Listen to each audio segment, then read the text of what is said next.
গতকাল দিনভর আমরা নানান সময় নজর রেখেছিলাম, কারণ উত্তরে টানা বৃষ্টির জেরে যে অস্বস্তিকর পরিস্থিতি তৈরি হয়েছে, শুধু তাই নয়, বিপর্যস্ত হতে হয়েছে জনজীবনকে। কারণ পাহাড়ে অবিরাম বর্ষণের জের জলস্তর বেড়েছে রায়ডাক নদীর, জলের স্রোতে ভেঙে গিয়েছে নদী বাঁধও। জলমগ্ন তুফানগঞ্জের 12, কোদালি 1 ও 2 নম্বর গ্রাম পঞ্চায়েতের একাধিক এলাকা, ঘরছাড়া বহু মানুষ।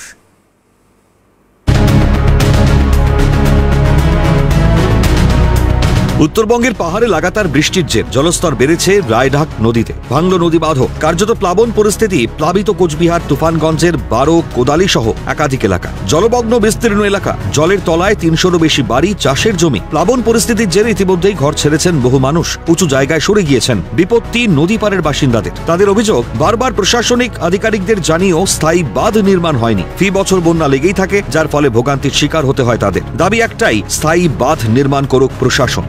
এলাকার মানুষ যেটা অভিযোগ, যে দীর্ঘদিন ধরে তারা এই এলাকাতে যাতে বোল্ডার দিয়ে বাঁধ করা হয় সেই দাবি কিন্তু তুলেছিলেন।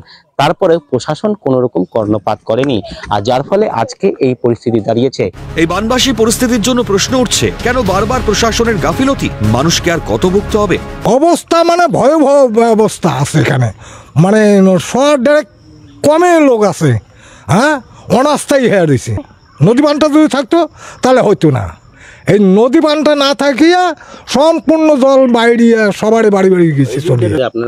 আমাদের সমস্যা মানে প্রায় 3 বছর থেকে শুরু হয়েছে, যে এই আমরা বলছি, অল্প থাকতেই বলছি যে আমাদের এই বাঁধটার খুবই দরকার।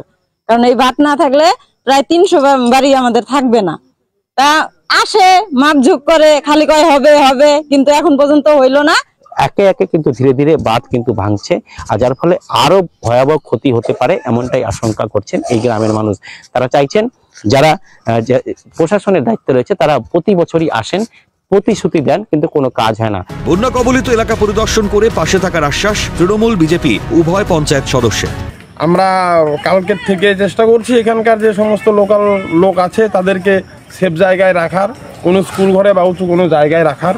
এদের জন্য ত্রিপাল বা কিছু একটা যদি ব্যবস্থা যতটা করা সম্ভব হয় আমরা করছি। আমরা মানে ওখানে মানে জয়েন্ট ম্যাডাম মানে গেছে আজকে দেখার জন্য, এবং মানে লোকজনও সেখানে রয়েছে টান টান দেওয়ার জন্য আর কি। আমরাও যাবো সেই জায়গাটায়। কথায় বলে নদী পারে বাস, ভোগান্তি 12 মাস। ভোগান্তির মুখে তুফানগঞ্জের একাংশ বাসিন্দারা। প্রশ্ন উঠছে, আর কতদিন এরকম প্লাবন পরিস্থিতির আতঙ্কে জীবন কাটাতে হবে নদী পারের বাসিন্দাদের? কবে বন্ধ হবে এই সমস্যা? আদৌ কি মিটবে? কোচবিহারের তুফানগঞ্জ থেকে ক্যামেরায় বিপুল দাসের সঙ্গে শশীকেশ রায়, ক্যালকাটা নিউজ।